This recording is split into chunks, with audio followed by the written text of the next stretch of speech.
हम बात करने वाले हैं मिर्च की खेती। जो किसान भाई साधारण तरीके से मिर्च की खेती कर रहे हैं, यानी ड्रिप नहीं लगाई है, मल्चिंग नहीं लगाई है, और जो खाद का शेड्यूल है वो किस प्रकार देना है, कौन सी खादों को देना है, कौन सी सावधानी रखनी है, और जो हम खादों को दे रहे हैं कौन कौन सी खादों का कॉम्बिनेशन करके खाद का डोज देना है, प्रति एकड़ कितनी मात्रा पर देनी है, कौन सी सावधानी रखनी है, क्योंकि सावधानी बहुत ही ज़रूरी है।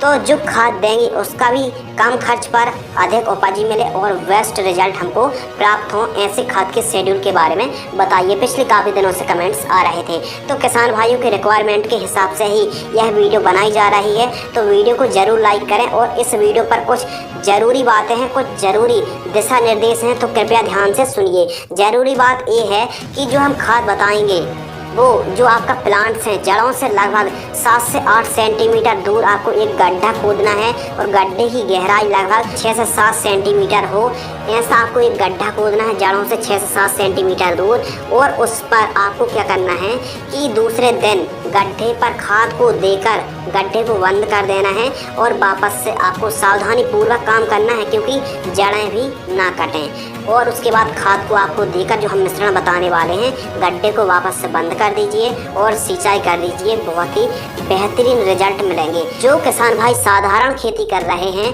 तो उनको हम बताने वाले हैं खाद का शेड्यूल, लेकिन जो खाद का शेड्यूल का अंतराल है दिनों का, वो 15-15 दिनों के अंतराल पर हम आपको खाद का शेड्यूल बताने वाले हैं। मान लीजिए आप साधारण तरीके से खेती कर रहे हैं तो खाद किस प्रकार देना है कृपया ध्यान से सुनिए। मान लीजिए आपने पौध रोपाई कर दी और आपकी जो मिर्च की फसल है पौध रोपाई से टीपी ट्रांसप्लांट से 15 दिन की हो चुकी है, तो आपको कौन सी खाद लेनी है?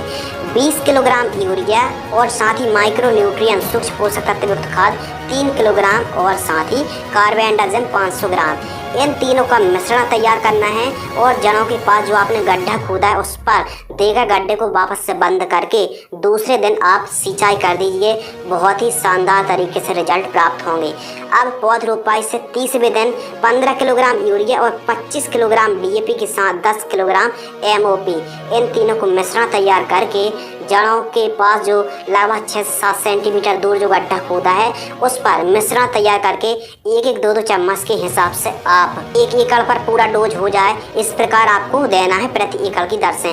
45वें दिन 19-19-19 6 किलोग्राम ह्यूमिक एसिड 1 किलोग्राम, इनको जड़ों के पास देकर सिंचाई कर सकते हैं। 60वें दिन NPK 052-34 6 किलोग्राम, माइक्रो न्यूट्रिएंट सूक्ष्म पोषक तत्व युक्त खाद 5 किलोग्राम, इन दोनों को मिक्स करके जड़ों के पास आप दे सकते हैं। 75वें दिन 0050, क्योंकि इस समय पोटास की सबसे ज़्यादा ज़रूरत पड़ती है, तो 5 kilogram NPK 0050 potassium sulphate, boron 250 ग्राम और साथ ही 13045 NPK खाद 3 किलोग्राम, इन तीनों को मिक्स करके जड़ों के पास दे सकते हैं।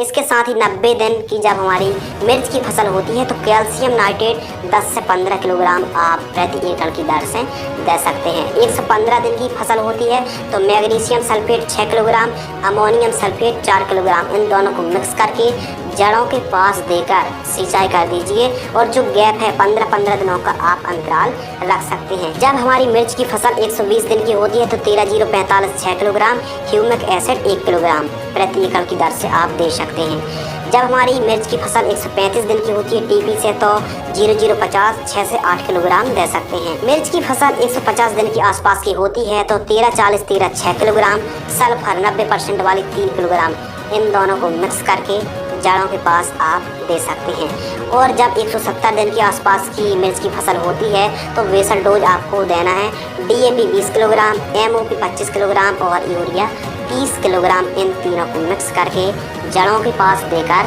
सिंचाई कर दीजिए। यदि आप चाहें तो जो यूरिया है नाइट्रोजन को आवश्यकता अनुसार इसका डोज कम भी कर सकते हैं। यदि प्रॉपर फसल हरी भरी है तो आप यूरिया या फिर नाइट्रोजन का जो डोज है कम भी करके यदि आप अपनी मिर्च की फसल पर देंगे तो आपको बेस्ट रिजल्ट तो प्राप्त होंगे, साथ ही काफ़ी अच्छी उपज और काफ़ी अच्छा प्रोडक्शन, फसल भी हरी भरी रहेगी। यदि आप जानना चाहते हैं कि मिर्च की फसल पर स्पेशल स्प्रे के बारे में आप वीडियो बनाइए तो बहुत ही जल्द हम एक वीडियो बनाने वाले हैं मिर्च की फसल पर स्प्रे शेड्यूल के ऊपर। तो वीडियो को लाइक और चैनल को सब्सक्राइब कर लीजिए ताकि हर एक वीडियो का नोटिफिकेशन आप तक समय से पहले पहुंच सके। तो आज की वीडियो में बस इतना ही, धन्यवाद।